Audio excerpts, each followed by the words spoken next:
다 함께 사도신경으로 우리의 신앙을 고백하겠습니다. 나는 전능하신 아버지 하나님 천지의 창조주를 믿습니다.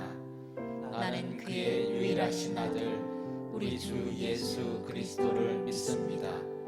그는 성령으로 잉태되어 동정녀 마리아에게서 나시고 본디오 빌라도에게 고난을 받아 십자가에 못 박혀 죽으시고 장사된 지 사흘 만에 죽은 자 가운데서 다시 살아나셨으며 하늘에 오르시어 전능하신 아버지 하나님 우편에 앉아 계시다가 거기로부터 살아있는 자와 죽은 자를 심판하러 오십니다.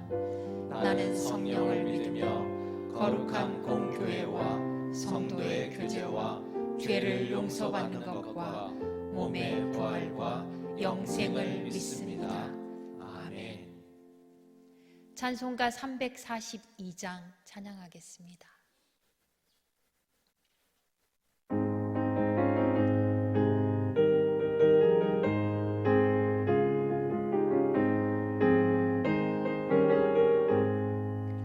너 시험을 당해 죄 짓지 말고 너 용기를 다해 곧 물리치라.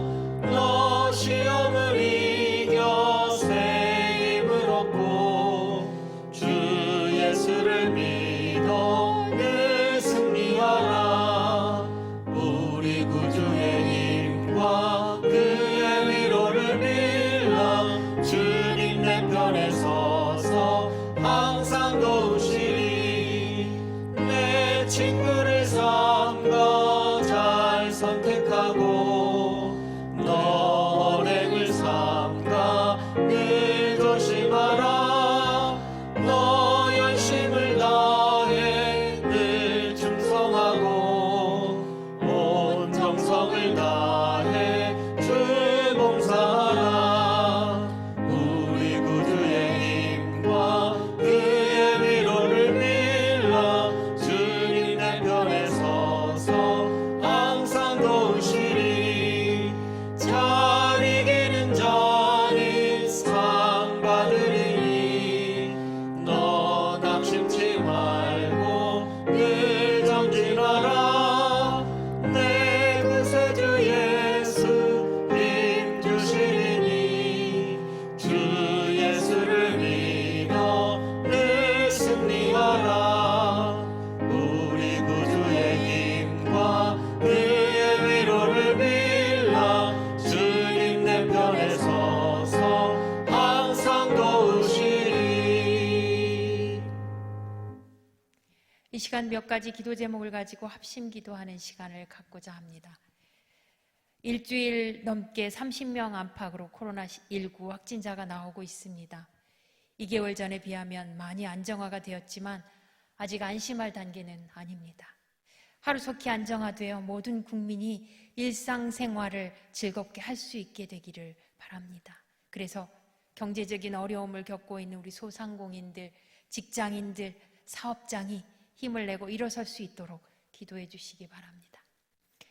이제 막 대선을 치렀는데 새로 뽑힌 국회의원들이 이념을 떠나서 정말 이 나라 이 민족을 깊이 사랑하고 겸손하게 섬길 수 있도록, 그리고 온 국민이 한 마음으로 묶일 수 있도록 기도해 주시고, 마지막으로 우리 교회도 본당에서 함께 모여 안전하게 하나님을 예배할 수 있는 날이 속히 올 수 있도록 기도해 주십시오. 특히 굳이 교회에 나와서 예배하는 것이 진짜 예배냐는 생각이 틈타지 못하도록 성전에 나오기를 힘쓰는 교인들이 되도록 마음을 붙잡아 달라고 간절히 기도해 주셨으면 좋겠습니다. 우리 다 같이 기도하겠습니다. 하나님, 이 나라의 민족을 불쌍히 여겨 주시옵소서.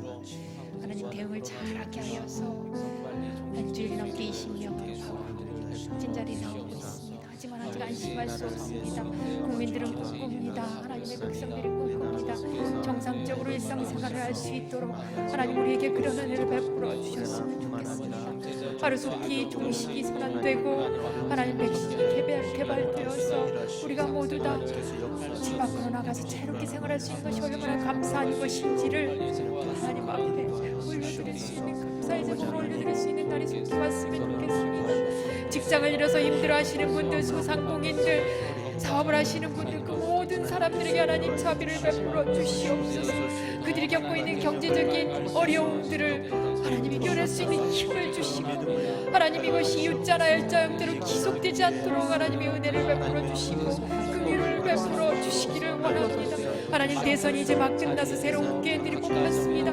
그들이 이 나라와 이 민족을 정말로 깊이 사랑할 수 있는 마음을 갖게 하여 주시고, 자신의 의견을 어필하고 그것을 이루어내기 위해 수단과 방법을 가리지 않는 하나님 양심의 화인 맞은 자들이 되지 않게 하여 주시고, 하나님 그들이 겸손하게 민족을, 국민을 섬길 수 있게 하나님 도와주시옵소서.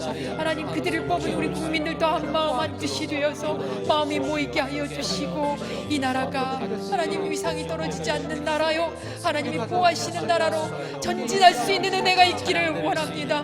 하나님, 우리 교회를 붙들어 주시옵소서. 가자제일 공동체를 붙들어 주시옵소서. 교회를 사랑하고 담임 목사님을 사랑하고 하나님 다시 한번 일어나서 걸을 수 있는 하나님이 힘이 되어 주시는 그런 역사가 있게 하여 주시옵소서. 이렇게 주저앉지 않게 하시고 낙담하지 않게 하시고 다 함께 감사한 마음으로 나와 예배하고 찬양하고 기도하는 우리 모두가 될 수 있도록 도와주시옵소서. 한 마음 한 뜻 될 수 있도록 도와주시옵소서.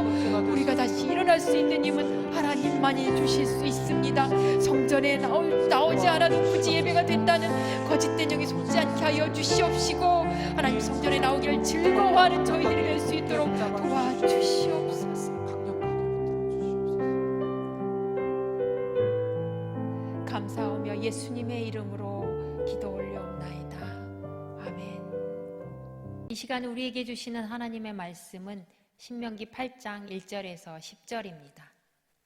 구약 성경 274쪽입니다.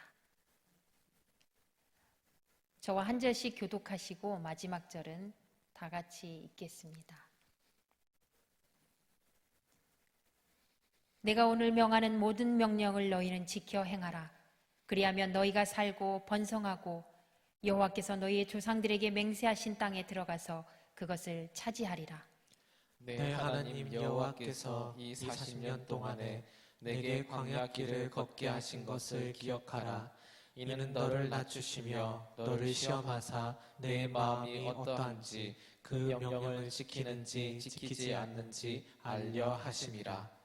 너를 낮추시며 너를 줄이게 하시며 또 너도 알지 못하며 내 조상들도 알지 못하던 만나를 내게 먹이신 것은 사람이 떡으로만 사는 것이 아니요 여호와의 입에서 나오는 모든 말씀으로 사는 줄을 내가 알게 하려 하심이니라. 이 40년 동안에 내 의복이 헤어지지 아니하였고 내 발이 부르트지 아니하였느니라. 너는 사람이 그 아들을 징계함 같이 내 하나님 여호와께서 너를 징계하시는 줄 마음에 생각하고 내 하나님 여호와의 명령을 지켜 그의 길을 따라가며 그를 경외할지니라. 내 하나님 여호와께서 너를 아름다운 땅에 이르게 하시나니 그곳은 골짜기든지 산지든지 시내와 분천과 샘이 흐르고 밀과 보리의 소산지요 포도와 무화과 나무와 석류와 감람나무와 꿀의 소산지라. 내가 먹을 것에 모자람이 없고 내게 아무 부족함이 없는 땅이며 그 땅의 돌은 철이요 산에서는 동을 캘 것이라. 내가 먹어서 배부르고 내 하나님 여호와께서 옥토를 내게 주셨으므로 말미암아 그를 찬송하리라. 아멘. 코로나 사태를 맞이해서 제가 놀라고 감사한 것이 몇 가지가 있습니다. 그중 한 가지는 우리나라 국민성이 놀랍고 대단하다는 것입니다. 그동안 당파 싸움, 이념의 갈등, 자살률 세계 1위, 청소년 범죄율 증가, 이기주의 만연 등 언론과 매체는 부정적인 면을 쏟아내기에 바빴지요. 그런데 아니더라고요. 뛰어난 청결의식을 가지고 바이러스 확산을 막았을 뿐만 아니라 사회적 거리두기를 자발적으로 소신 있게 해내는 것. 이미 경험한 사스, 메르스 사태를 그냥 흘려보내지 않고 차근차근 시스템을 갖추어서 의료, 통신, 운송, 바이오 등 뛰어난 기술력을 구축해 놓았다는 점. 그로 인해 전 세계적으로 그 탁월성을 인정받고 있다는 사실이 너무나 놀랍고도 감사했습니다. 다른 선진국들이 하지 못하는 일들을 해내는 것을 보고 참 뿌듯하고 감사했습니다. 또 한 가지, 가자 제일교회 성도님들의 모습을 보고 너무나 가슴이 벅차올랐습니다. 아, 우리 성도님들은 정말 우리 교회를 사랑하시는구나. 담임 목사님을 정말 사랑하고 신뢰하고 있구나. 가슴 뭉클할 때가 한두 번이 아니었습니다. 이제 곧 함께 모여 성전에서 마음껏 찬양하고 기도하며 예배할 수 있는 날이 올 것입니다. 가자 공동체 성도 한 분 한 분 정말 자랑스럽습니다. 신명기는 출애굽 이후 40년간의 광야 생활을 마친 모세가 광야에서 태어난 신세대 이스라엘 백성을 위해 광야 생활을 회고하고 약속의 땅 가나안을 들어가기 위해 혹은 들어가서 지켜야 할 하나님의 율법을 3번에 걸쳐 긴 설교로 상기시켜주는 내용입니다. 그 중에서도 오늘 본문 8장 앞부분을 크게 2개로 나누자면 1절에서 6절까지의 광야 생활이 주는 교훈, 7절에서 10절까지의 가나안 땅에 대한 서술로 나누어 볼 수 있습니다. 한마디로 요약하면 하나님이 명령하신 법도를 듣고 지켜 행하면 약속하신 아름다운 땅을 차지할 것이다 라고 할 수 있겠지요. 이 주제는 계속해서 신명기에서 강조하고 있는 내용입니다. 광야 생활을 하는 사람들을 아주 큰 2 부류로 분리해 본다면 애굽에서 태어나 출애굽한 1세대, 그리고 광야에서 나고 자란 2세대로 나누어 볼 수 있습니다. 애굽에서의 생활을 경험한 1세대 사람들은 끊임없이 과거를 그리워하고 현실과 과거를 비교하며 익숙했었던 애굽 문화 속에 자리 잡혀 있던 우상 숭배 습관을 버리지 못합니다. 따라서 이들의 입술은 주로 불평, 원망, 그리고 반역이 가득합니다. 반면에 광야에서 나고 자란 2세대는 원래 인생은 이렇게 궁핍하고 모자란 것인가 보다 라는 인식이 강했을 것입니다. 이에 따라서 자포자기 심정, 체념의 마음이 저는 있었을 것 같더라고요. 어른 세대가 행하는 일을 그저 아무 생각 없이 답습하고 있었을지도 모릅니다. 한마디로 경험이 없었기에 꿈꿀 수도 없는 세대였습니다. 그러나 하나님은 이들 2세대 모두에게 광야라는 훈련의 과정을 똑같이 허락해 주십니다. 모세와 이스라엘의 출애굽과 이후 과정을 통해 보시다시피 인간은 자신이 경험한 것만을 토대로 삶의 가치관을 형성해가는 반면에 우리 하나님은 이와 상관없이 다른 목적으로 전혀 다른 길을 허락해 주십니다. 2절 말씀입니다. 내 하나님 여호와께서 이 40년 동안에 내게 광야길을 걷게 하신 것을 기억하라. 이는 너를 낮추시며 너를 시험하사 내 마음이 어떠한지 그 명령을 지키는지 지키지 않는지 알려 하심이라. 광야의 훈련 과정을 주시는 목적을 크게 2가지로 말씀하고 있지요. 첫째, 낮추시고, 비루하고 궁핍하고 가난하게 낮추시는 목적은 한 가지, 겸손하게 하기 위함입니다. 굳이 그렇게까지 하지 않아도 겸손하면 얼마나 좋겠습니까? 이사야 14장에 보면 거짓의 아비인 사탄에 대한 묘사가 나옵니다. 너 아침의 아들 계명성이 어찌 그리 하늘에서 떨어졌으며 너 열국을 엎은 자여 어찌 그리 땅에 찍혔는고. 내가 내 마음에 이르기를 내가 하늘에 올라 하나님의 뭇별 위에 내 자리를 높이리라. 내가 북극 지폐의 산 위에 앉으리라. 가장 높은 구름에 올라가 지극히 높은 이와 같아지리라 하는도다. 인간은 참으로 약한 존재입니다. 죄로 인해 사탄의 지배를 받고 있는 인간은 겸손이 아닌 교만의 영이 자리 잡고 있습니다. 교만한 영은 절대로 하나님을 바로 볼 수도 없고 만날 수도 없습니다. 왜냐하면 하나님은 거룩이고 진리 그 자체이기 때문입니다. 5절에 너는 사람이 그 아들을 징계함 같이 내 하나님 여호와께서 너를 징계하시는 줄 마음에 생각하고, 하나님이 우리를 아들이라 말씀하고 계시지요. 그렇게 우리를 만나기를 원하시고 자녀 삼기를 원하시는 하나님을 우리를 겸손하게 만드셔야만 합니다. 그래야 우리가 하나님을 만나고 그분의 자녀가 되는 권세를 누릴 수 있기 때문입니다. 어떤 목사님이 이런 말씀을 하시는 것이 생각이 납니다. 우리가 하나님께 무릎 꿇지 않으면 사람에게 무릎 꿇게 됩니다. 혹은 돈에게 무릎 꿇게 됩니다. 하나님께 무릎 꿇으면 박해를 받을지언정 은혜 가운데 감격의 눈물을 흘리고 새 삶을 살 수 있지만, 사람에게 무릎 꿇으면 자존심이 뭉개지고 영혼이 너덜너덜해져서 처참한 최후를 맞이하게 됩니다. 하나님께 무릎 꿇는 사람이 되십시오. 둘째, 시험하신다. 시험은, 여기서 말하는 시험은 테스트를 말하는 것이지 템테이션, 유혹을 말하는 것이 아닙니다. 시험을 하는 목적은 우리의 마음의 상태를 살피시기 위함입니다. 명령을 지키는지 지키지 않는지 그 마음의 중심을 보시겠다는 뜻입니다. 하나님의 명령을 지키는 것은 하나님을 향한 절대적인 신뢰의 표현이며 순종의 결과입니다. 명령을 지키는 일은 보이지 않는 것을 믿는 믿음을 가진 사람만이 가능합니다. 믿음은 바라는 것들의 실상이요 보이지 않는 것들의 증거니, 믿음이 없이는 하나님을 기쁘시게 하지 못하나니 하나님께 나아가는 자는 반드시 그가 계신 것과 또한 그가 자기를 찾는 자들에게 상 주시는 이심을 믿어야 할지니라. 너는 나를 본고로 믿느냐? 보지 못하고 믿는 자들은 복되도다 하시니라.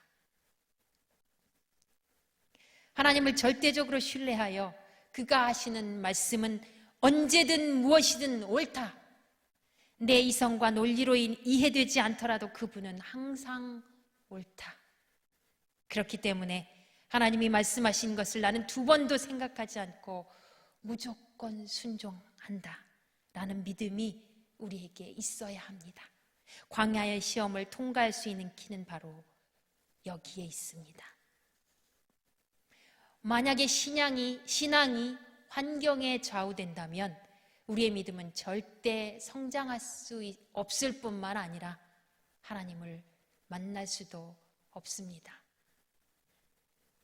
하나님 없이 사람에게, 돈에게 무릎 꿇을 수 있는 가능성이 높아지게 됩니다. 그분의 은혜로만 살아갈 수 있는 자들임을 우리는 잊지 말아야 합니다. 한 가지 더, 환경의 문제들 때문에 낮아질 수 있음에 감사해야 합니다. 우리를 사랑하셔서 기회를 한 번 더 주시는 것이니까요. 나는 너를 버리지도 포기하지도 않는다는 하나님의 사랑의 고백이시니까요. 하나님의 자녀라는 신분은 사라지지 않을 것이며 자녀된 우리가 얻게 될 승리와 복이 반드시 보장되어 있기 때문입니다. 본문의 뒷부분 7절에서 10절로 넘어가면 가나안 땅을 묘사하는 부분이 나옵니다. 광야에서는 물도 먹을 것도 없어서 아우성이었는데 너희가 약속대로 들어갈 그 땅은 강물과 샘물통에 물이 넘쳐나고 밀, 보리, 포도, 무화과, 석류, 감람나무, 꿀 등 모든 것이 넘쳐날 것이라 말하고 있습니다. 먹고 사는 것에 지치고 굶주렸던 이스라엘 사람들이 이 말을 들었을 때 얼마나 꿈에 부풀었을까요? 눈물 젖은 빵을 먹어보지 못한 사람과는 인생을 놀아지 말라는 말이 있지요. 먹을 것이 없어서 몇 날 며칠을 굶어본 경험이 있는 사람들에게는 부족함이 없다라는 이 말이 얼마나 사무치는 것인지 알 것입니다. 애굽은 육적인 풍요로움만 주었을 뿐입니다. 그러나 이스라엘 민족이 다다를 약속의 땅 가나안은 육적인 풍요로움뿐만 아니라 마지막 절에 보시다시피 하나님을 찬송하는 영적인 풍요로움까지 줄 수 있는 곳입니다. 애굽은 이 땅에서의 삶을, 가나안은 장차 우리가 다다를 하나님의 나라를 예표합니다. 하나님은 약속하신 것을 반드시 이루십니다. 광야를 지나면 우리도 하나님의 약속인 육적, 영적인 선물을 받을 수 있습니다. 반드시 받을 수 있습니다. 1세대에게는 심판이 아닌 은혜와 선물을 주시는 하나님의 메시지입니다. 2세대에게는 인생은 꿈이 없는 것이 아니야. 너희가 나를 붙잡고 간다면 나를 만날 수 있단다. 너희에게 풍요로움을 줄 수 있는 것은 이 땅이 아니라 나 하나님이란다 라는 메시지를 오늘 본문을 통해서 주고 계시는 것이지요. 결론을 맺겠습니다. 우리는 낮아지고 가난해지고 상황과 마음이 힘들어지는 것을 견디지 못합니다. 마치 하나님이 우리를 버리신 것과 같은 좌절감을 느낍니다. 그러나 그 모든 과정을 통해서 하나님의 말씀에 순종하며 겸손과 인내를 배우면 하나님 주시는 더 큰 은혜로 나아갈 수 있습니다. 혹시 지금 혹독한 광야의 훈련의 과정을 지나고 계십니까? 그냥 드리는 말씀이 아니라 이 기간은 약속의 하나님을 만날 수 있는 자리이며 영적으로 육적으로 풍족히 채우시는 큰 은혜를 누릴 수 있는 귀한 선물입니다.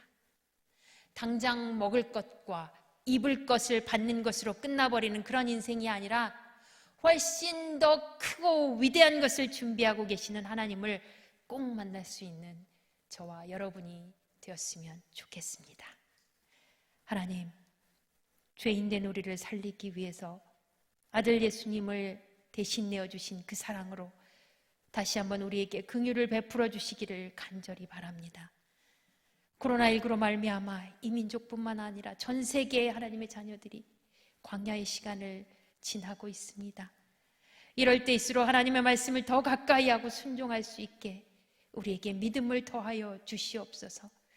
마냥 낙담해 있지 말게 하시고 다시 한번 일어나서 하나님이 기뻐하시는 예배를 올려드리는 주신 말씀대로 순종하며 살아가는 저희들 되게 하여 주시옵소서. 예수님의 이름으로 기도드리옵나이다. 아멘. 하늘에 계신 우리 아버지, 아버지의 이름을 거룩하게 하시며 아버지의 나라가 오게 하시며 아버지의 뜻이 하늘에서와 같이 땅에서도 이루어지게 하소서.